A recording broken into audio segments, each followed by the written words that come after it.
একটা কারণ হলো বাড়ি ছেড়ে চলে যাওয়ার, আমাকে ছেড়ে চলে যাওয়ার। আমার মনে হয় আপনার খানিকটা সময় লাগবে, হয়তো আমারও। দেখো, আমার সময় লাগলে আমি নিজে মুখ ফুটে বলি, আমি রাগ ঠাক করি না। আর তুমি ওই ঘরে যেটা শুনেছো সেটা তোমাকে মিন করে বলিনি, বারবার বলছি। থাক না, হয়ে গেছে তো কথা। কেন থাকবে বলো তো? আমি তোমাকে বোঝাতে পারিনি, ইনফ্যাক্ট তুমি বুঝতে চাইছো না। আমি সত্যিই বুঝতে পারছি না স্যার। আমি ভেবেছিলাম আমি আর আপনি নতুন করে আবার সবটা শুরু করেছি। হ্যাঁ, শুরু করেছি তো। আমি নতুন করে জীবন শুরু করেছি। আমি তোমাকে ভালোবাসি। রাজনন্দিনী আমার পাস্ট ছিল, আর সেই পাস্ট আমি বেরোতে পারেননি বেরোতে। আরে অপর্ণা প্লিজ, ভুল বুঝছো তুমি। না স্যার, আপনার অতীত বারবার ফিরে আসছে, আপনাকে ভাবাচ্ছে, কষ্ট দিচ্ছে, কারণ আপনার জীবনের অনেকটা জুড়ে আপনার অতীত। সে অতীতকে ভুলতে না পারলে আমাদের ভবিষ্যতে কি হবে স্যার?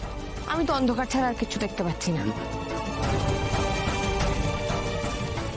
স্যার, আমি আপনাকে দোষ দিচ্ছি না।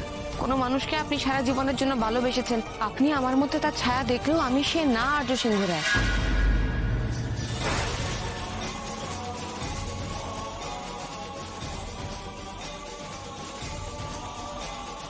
করছো কি? অপর্ণা দাঁড়াও, অপর্ণা দাঁড়াও।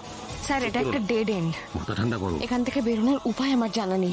অপর্ণা শোনো please. Aparna, you can't leave me, you can't, please.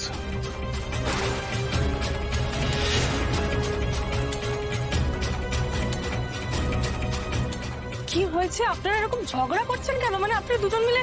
Manasi, please কারোর পার্সোনাল স্পেসে এইভাবে ঢুকে পড়ো না। পার্সোনাল স্পেস সেটা তো আর নেই। আপনারা যেভাবে ঝগড়া করছেন বাইরে থেকে শোনা যাচ্ছে, সেটা শুনেই আমি এখানে এলাম। কখনো কখনো শুনেও সেই জায়গায় যেতে নেই, সেই বোধ নিশ্চয়ই তোমার আছে। কেন বলতে পারি না? আমি কি এই পরিবারের কেউ নই? আপনারা কি আমার কেউ নয়? মানসী, ওদের ব্যাপার ওদের মিটিয়ে নিতে দাও, তুমি যাও এখান থেকে। আমি তো কোনো সমস্যা ক্রিয়েট করতে আসিনি, আমি সমস্যার সমাধান করতেই তো এসেছি। প্রয়োজন নেই,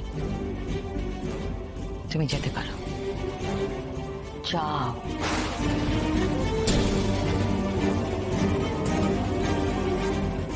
কি হয়েছে তোমাদের? আমি তো কিছুই বুঝতে পারছি না। আমি রাজনন্দিনীর ঘরে গিয়েছিলাম মা।